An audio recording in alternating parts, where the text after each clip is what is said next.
دعا لیا کرو اپنے ماں باپ کی جس کے ماں باپ زندہ ہیں، دل سے دعا لیا کرو، خوش کر دو ان کو، جو وہ چاہیں انہیں دو، کیونکہ یہ دعا تمہارے سارے غم سارے دکھ دور کر دے گی۔ کسی نے پوچھا کہ یا رسول اللہ والدین کا حق اس کی اولاد پر کیا ہے؟ آپ علیہ الصلوۃ والسلام نے فرمایا والدین ہی تیری جنت اور دوزخ ہیں۔ اب یہ بڑی ایک لائن ہے مگر اس کو سمجھو، خدمت کر لی، راضی کر لیا تو یہی تیری جنت ہے، اور اگر ان کو ناراض کر لیا نا، بعض اوقات ساری دنیا راضی ہوتی ہے ہم سے، محلے والے بڑے خوش ہوتے ہیں، نمازی ہماری بڑی تعریف کر رہے ہوتے ہیں، مگر ماں باپ ناراض ہوتے ہیں، فرمایا یہی تیری جنت ہے، یہی تیری دوزخ ہے۔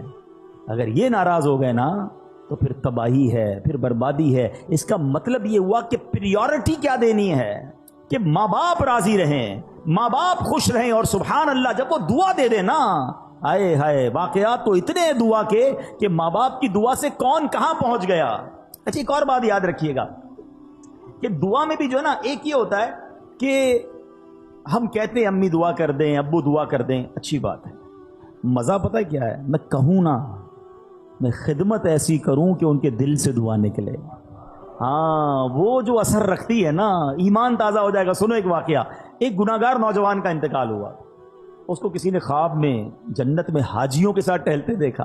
اچھا حج اس نے کیا نہیں تھا بھی گناہگار، پہلے تو جنت میں کیسے پہنچا؟ دوسرا سوال حاجیوں کے ساتھ کیوں ہے؟ تو کسی نے کہا کہ تو بڑا گناہگار تھا، تیرا تو کوئی عمل بھی نیک ہمیں نہیں پتہ، یہ سارے وارے نیارے کیسے ہو گئے؟ کہ میری ایک ضعیف ماں تھی، میں جب مکان سے باہر جاتا تھا نا تو اپنا سر ان کے قدموں میں رکھ دیتا، قدم چومتا، اس کے بعد باہر نکلتا۔ میری ماں مجھے دعا دیا کرتی تھی اللہ تجھے بخش دے اور تجھے حج کا ثواب عطا فرمائے۔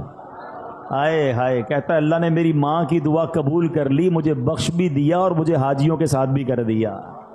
یہ دعا ہے، دل سے نکلے نا تو بیڑا پار کر دیتی ہے۔ وہ سنا ہوگا نا واقعہ، میں صرف اشارہ دے کے نکل جاتا ہوں کہ حضرت موسیٰ نے رب سے عرض کیا تھا کہ مولا میرا جنت میں پڑوسی بتا دے، ہیں اشارہ کیا گیا کہ فلاں کسائی تیرا پڑوسی ہے، کسائی اور حضرت موسیٰ کا پڑوسی کلیم اللہ کا پڑوسی، آپ ڈھونڈتے ڈھونڈتے پہنچ گئے۔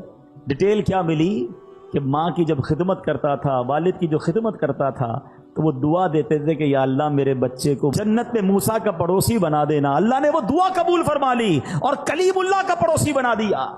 سنو سنو، امام بخاری کو کون نہیں جانتا؟ ہم سب امام بخاری کا بڑا تذکرہ سنتے ہیں۔ وقت کے امام بخاری شریف جنہوں نے لکھی، امام بخاری کی بچپن میں آنکھیں ہی چلی گئی تھیں، اب نبی نہ ہو گئے۔ ان کی ماں ان کے لیے دعا کرتی تھی اے اللہ عز و جل میرے بیٹے کی آنکھوں کی بینائی لوٹا دے۔ اس کی ماں نے ایک مرتبہ حضرت ابراہیم علیہ السلام کو خواب میں دیکھا، وہ فرما رہے ہیں تیری دعا کی وجہ سے اللہ تعالیٰ نے تیرے بیٹے کی آنکھیں لوٹا دیں۔ صبح ہوئی تو دیکھا کہ واقعی امام بخاری کی آنکھیں واپس آ گئی تھی۔ ایسے ہی نہیں کہتے ماں کی دعا جنت کی ہوا، ہاں طوفان ٹال دیتی ہے۔ اور یہ والدین کی جو دعا ہے نا، اس کا جو اثر ہے، سنو سنو احادیث پہ سنو گے تو ایمان تازہ ہو جائے گا۔ سرکار دو عالم علیہ السلام فرماتے 3 دعاؤں کی قبولیت میں کوئی شک نہیں ہے، ہاں مظلوم کی دعا، مسافر کی دعا اور والدین کی دعا اپنی اولاد کے حق میں۔ اب یہاں 2 باتیں بڑی امپورٹنٹ ہیں، ایک تو والدین کی دعا لینی ہے، یہ تو بات چل رہی ہے، مگر مظلوم کی دعا، مظلوم نارملی اپنے خلاف ظلم ہونے والے پر دعا کرتا ہے، ہاں کبھی کسی پر ظلم نہ کر دینا، اگر اس نے ہاتھ اٹھا لیے نا تو پھر بربادی مقدر ہے۔ بندہ بعض اوقات کہتا ہے کہ یار میرا کوئی کچھ نہیں بگاڑ سکتا، میرا بڑا پاور ہے، میرے سامنے کون بول سکتا ہے، جو کرنا ہے کر لو، اس طرح بھی کہتے لوگ۔ یہ مت سمجھو کہ وہ کچھ نہیں کر سکتا۔ ہاں پنجاب میں گیا پچھلے دنوں، ایک جملہ سنا جو کہ لرزہ آ گیا اس کے بعد۔ وہ لوگ کہتے ہیں مضبوط یا طاقتور آدمی سے مت ڈرو، ماڑے آدمی سے ڈرو۔ ماڑا پنجاب میں کہتے ہیں کمزور آدمی سے۔ میں نے پوچھا یار یہ کیوں کہتے ہیں؟ کہ جب کمزور آدمی ہاتھ اٹھاتا ہے نا تو یہ دعا عرش تک جاتی ہے۔ مظلوم جب اللہ کی بارگاہ میں فریاد کرتا ہے، یہ حدیث سنائی نا میں نے آپ کو، اس کی دعا نہیں رکتی، پھر قدرت کی طرف سے جب پکڑ آتی ہے نا ظالم کی تو وہ برباد ہو جاتا ہے۔ میں آپ کو ویسے زندگی میں ایک مشورہ دیتا ہوں، کبھی کبھی آپ کو ایسا فیل ہونا کہ یار کاروبار اچھا خاصا چل رہا تھا، ڈسٹرب ہو رہا ہے، صحت بالکل ٹھیک تھی، گڑبڑ ہو رہی ہے،